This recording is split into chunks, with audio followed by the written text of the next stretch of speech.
اگر ہم انسان کے درد کو صرف جذبات کی نظر سے دیکھیں تو ہم حقیقت کا صرف ایک حصہ دیکھتے ہیں، لیکن اگر ہم اسے سائیکالوجی اور نیورو سائنس کی نظر سے دیکھیں تو ایک بہت مختلف تصویر سامنے آتی ہے۔ ہارورڈ میڈیکل اسکول کی ریسرچ اور کئی بیہیویئرل اسٹڈیز یہ بتاتی ہیں کہ انسان کو سب سے زیادہ تکلیف حالات نہیں دیتے بلکہ انفلفلڈ آئیڈینٹی دیتی ہے، یعنی وہ انسان جو وہ نہیں بن سکا، جو وہ کبھی اپنی زندگی میں بننا چاہتا تھا۔ تو سوال یہ ہے، اگر درد باہر نہیں تو یہ اندر کہاں پیدا ہوتا ہے؟ السلام علیکم میرے پیارے ویورز، میرا نام ہے رابعہ جاوید اور میری دعا ہے کہ اللہ سبحانہ تعالیٰ میرے تمام پیارے ویورز کو ہمیشہ خوشحال، آباد اور اپنی رحمت کے سائے میں محفوظ رکھے، آمین۔ میرے پیارے ویورز، انسان ایک عجیب سائیکالوجیکل سسٹم رکھتا ہے۔ وہ ہمیشہ ایکسٹرنل ویلیڈیشن کے پیچھے چلتا ہے، یعنی لوگ کیا کہیں گے، سوسائٹی کیا سوچے گی، فیملی کیا چاہے گی، اور اسی سائیکل میں وہ آہستہ آہستہ اپنی انٹرنل وائس کھو دیتا ہے۔ سائیکالوجسٹ اسے کہتے ہیں سوشل کنڈیشننگ، یعنی انسان اپنے فیصلے خود نہیں کرتا بلکہ انوائرمنٹ اس کے فیصلے کرتا ہے۔ اور سب سے خطرناک بات یہ ہے، انسان کو یہ احساس بھی نہیں ہوتا کہ وہ انفلوئنس ہو رہا ہے۔ یہ کوئی سڈن چینج نہیں ہوتا، یہ گریجول ایروژن ہے۔ جیسے پانی پتھر کو آہستہ آہستہ گلا دیتا ہے، بالکل ویسے ہی پہلے آپ کمپرومائز کرتے ہیں، پھر ایڈجسٹ کرتے ہیں، پھر اگنور کرتے ہیں اور آخر میں ایکسیپٹ کر لیتے ہیں کہ یہی زندگی ہے۔ اور یہیں سے ایک سائیکالوجیکل پین پیدا ہوتا ہے، انٹرنل کنفلکٹ۔ نیورو سائنس کہتی ہے کہ جب انسان اپنی ایتھنٹک آئیڈینٹی کے ساتھ جیتا ہے تو ہمارے برین میں ایک کنسٹنٹ سٹریس رسپونس ایکٹیویٹ رہتا ہے، یعنی کورٹیسول لیول بڑھتا ہے، ڈوپامائن امبیلنس ہوتا ہے اور سیٹسفیکشن سسٹم ڈسٹرب ہو جاتا ہے۔ اس لیے کچھ لوگ کہتے ہیں میرے پاس سب کچھ ہے پھر بھی نہ کچھ مسنگ ہے۔ یہ صرف ایموشنل سٹیٹمنٹ نہیں، یہ بایولوجیکل امبیلنس بھی ہے۔ اگر آپ آبزرو کریں نا تو آپ کو ایسے لوگ بھی ملیں گے، ان کے پاس اچھی جاب ہوتی ہے، اسٹیبل لائف، سوشل رسپیکٹ، لیکن پھر بھی وہ اکثر خاموش رہتے ہیں۔ وہ ہنستے ہیں لیکن لمیٹڈ انٹینسٹی کے ساتھ، کیونکہ اندر ایک گیپ ہوتا ہے۔ یہ گیپ کوئی ایک دن میں نہیں بنتا، یہ سالوں کے سائلنٹ کمپرومائز کا نتیجہ ہوتا ہے۔ آج کا انسان تین پریشر میں جیتا ہے: family expectation, society comparison, digital illusion, اور یہ تینوں مل کر ایک انویزیبل کیج بنا دیتے ہیں جس میں انسان فری ہونے کے باوجود فری نہیں ہوتا، اور اسی کیج کے اندر ایک درد گرو کرتا ہے، ایک ایسا درد جو شور نہیں کرتا لیکن انسان کو اندر سے ہولو کر دیتا ہے، اور وہ درد ہے سیلف ابینڈنمنٹ۔ لیکن یہاں ایک سوال پیدا ہوتا ہے، اگر انسان کو سب سے زیادہ تکلیف خود کو چھوڑ دینے سے ہوتی ہے تو پھر وہ کون سی ہڈن فورسز ہیں جو انسان کو اس طرح پش کرتے ہیں؟ اور سب سے اہم بات، کیا انسان اس سائیکل سے نکل بھی سکتا ہے؟ جی ہاں، بالکل نکل سکتا ہے۔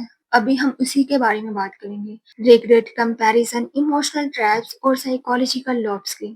سائیکالوجی کہتی ہے کہ انسان کا دماغ مسڈ اپرچونیٹیز کو زیادہ دیر تک یاد رکھتا ہے بنسبت پینفل فیلیئرز کے، یعنی ناکامی وقت کے ساتھ دھندلا جاتی ہے لیکن کاش میں نے کر لیا ہوتا ذہن میں زندہ رہتا ہے۔ اس لیے بعض لوگ کہتے ہیں میں ہارا نہیں ہوں، میں نے کوشش ہی نہیں کی، اور یہی سب سے بڑا درد ہے۔ انٹرسٹنگ بات یہ ہے کہ انسان اپنی غلطیوں پر اتنا نہیں پچھتاتا، اتنا نہ ان مواقعوں پر پچھتاتا ہے جو اس نے اپنی زندگی میں استعمال ہی نہیں کیے۔ ایک تحقیق میں لوگوں سے پوچھا گیا، اگر آپ اپنی زندگی دوبارہ جی سکیں تو کیا بدلیں گے؟ حیران کن طور پر زیادہ تر لوگوں نے یہ نہیں کہا کہ کاش میں کم غلطیاں کرتا، بلکہ انہوں نے کہا کاش میں زیادہ ہمت کرتا، کاش میں اپنے دل کی سنتا، کاش میں خوف کو اپنی زندگی کے فیصلے نہ کرنے دیتا۔ یقیناً یہی وجہ ہے کہ پچھتاوا بہت زیادہ بھاری محسوس ہوتا ہے، کیونکہ وہ ہمیں اس زندگی کی جھلک دکھاتا ہے جو ہم جی سکتے تھے۔ آج کے دور میں ایک نیا سائیکالوجیکل النس پیدا ہو چکا ہے، کنٹینیوس کمپیریزن سینڈرم۔ سوشل میڈیا نے انسان کو یہ عادت ڈال دی ہے کہ اپنی لائف کو فلٹر شدہ لائف سے کمپیئر کرو، اپنی خاموش حقیقت کو دوسروں کی ہائی لائٹ ریل سے کمپیئر کرو۔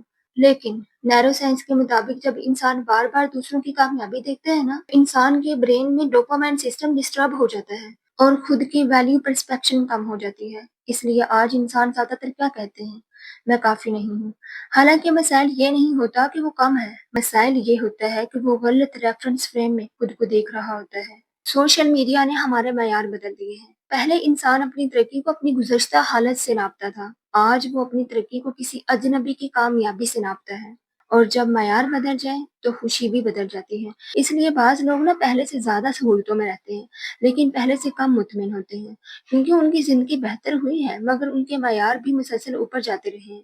اب ہم ایک بہت امپورٹنٹ لیول پر آتے ہیں، اب اٹیچمنٹ۔ انسان جب کسی چیز سے ایموشنلی اٹیچ ہو جاتا ہے نا، چاہے وہ کوئی شخص ہو، اس کا کوئی خواب ہو یا آئیڈینٹی، تو وہ اسے اپنی لائف سورس بنا لیتا ہے، اور جب وہ چیز ٹوٹتی ہے تو انسان صرف سیڈنس محسوس نہیں کرتا بلکہ ایگزسٹیشنل شوق، یعنی انسان کو لگتا ہے میری زندگی کا مطلب ہی ختم ہو چکا ہے۔ اصل مسائل محبت نہیں ہوتا، اصل مسائل یہ ہوتا ہے کہ ہم اپنی پوری شناخت کسی ایک چیز کے ساتھ جوڑ دیتے ہیں، پھر جب وہ چیز چلی جاتی ہے تو ہمیں لگتا ہے ہم بھی بس ختم ہو چکے ہیں۔ حالانکہ حقیقت یہ ہے کہ انسان کسی ایک رشتے، کسی ایک ناکامی یا کسی ایک کامیابی سے کہیں زیادہ بڑا ہوتا ہے۔ ایک انٹرسٹنگ آبزرویشن ہے، جو لوگ سب سے زیادہ مسکراتے ہیں نا، وہ اکثر سب سے زیادہ اندر سے تھکے ہوئے ہوتے ہیں، کیونکہ وہ سب کے ایکسپیکٹیشنز فلفل کر رہے ہوتے ہیں، رولز پلے کر رہے ہوتے ہیں، اور اپنی اصل ایموشنز ہڈ کر رہے ہوتے ہیں۔ یہی وجہ ہے کہ ماڈرن سائیکالوجی اسے کہتی ہے ایموشنل سپریزیشن کلچر۔ اب سوال یہ ہے کہ اگر انسان اتنے لیئرز آف پین میں جیتا ہے تو نکلنے کا راستہ کیا ہے؟ سائنس اور سائیکالوجی دونوں ایک ہی بات کہتے ہیں، awareness is the first healing step, یعنی درد سے لڑنا نہیں ہوتا، درد کو سمجھنا ہوتا ہے۔ سیلف اویئرنیس کا مطلب نہ صرف اپنے جذبات کو جاننا نہیں ہوتا بلکہ اپنے پیٹرنز کو جاننا بھی ہے۔ آپ بار بار ایک جیسی غلطی کیوں کرتے ہیں؟ آپ بار بار ایک جیسے لوگوں کی طرف کیوں متوجہ ہوتے ہیں؟ آپ بار بار خود کو کیوں کم سمجھتے ہیں؟ جب تک انسان اپنے پیٹرنز نہیں سمجھتا، وہ اپنی زندگی کے مسائل کو حالات کا نام دیتا رہتا ہے، لیکن جس دن وہ اپنے پیٹرن سمجھ لیتا ہے، اسی دن سے تبدیلی شروع ہو جاتی ہے۔ اپنی زندگی واپس حاصل کرنے کے لیے انسان کو 3 چیزیں دوبارہ بلڈ کرنی پڑتی ہیں۔ نمبر 1، انٹرنل وائس ریسٹور، اپنے آپ سے دوبارہ سوال کرنا، میں کیا چاہتا ہوں، کیا نہیں چاہتا ہوں، نہ کہ دنیا کیا چاہتی ہے۔ ایکسٹرنل نوائز ریڈکشن، اپنی زندگی سے کمپیریزن کم کریں، ویلیڈیشن سیکنگ کم کریں، سوشل پریشر ایکسپوجر کم کریں۔ نمبر 3، ویلیو بیسڈ لیونگ، یعنی اپنی زندگی کے تمام فیصلے ایموشنز یا خوف سے نہیں بلکہ ویلیوز سے کرنا۔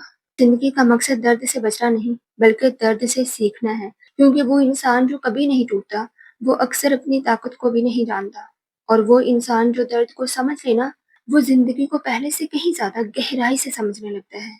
میرے پیارے ویورز، اگر آپ پوری ویڈیو کا خلاصہ صرف ایک لائن میں سمجھنا چاہیں تو وہ یہ ہے، سب سے بڑا درد وہ نہیں جو زندگی دیتی ہے، سب سے بڑا درد وہ ہے جو ہم خود اپنے آپ کو دیتے ہیں۔ ناکامی تکلیف دیتی ہے، دکھ تکلیف دیتا ہے، جدائی تکلیف دیتی ہے، لیکن سب سے زیادہ تکلیف یہ سوچ دیتی ہے، میں اپنی اصل زندگی نہیں جی سکا۔ اور اچھی بات یہ ہے کہ یہ کہانی ابھی ختم نہیں ہوئی، اگر آپ آج بھی محسوس کر سکتے ہیں تو آپ دوبارہ شروع بھی کر سکتے ہیں۔ آج صرف خود سے ایک فیصلہ کیجیے، میں اپنی زندگی اپنی شرطوں پر جیوں گا۔ اگر یہ ویڈیو آپ تک پہنچی ہے تو یہ صرف انفارمیشن نہیں، یہ ایک ریمائنڈر ہے کہ آپ ابھی بھی اپنی زندگی بدل سکتے ہیں۔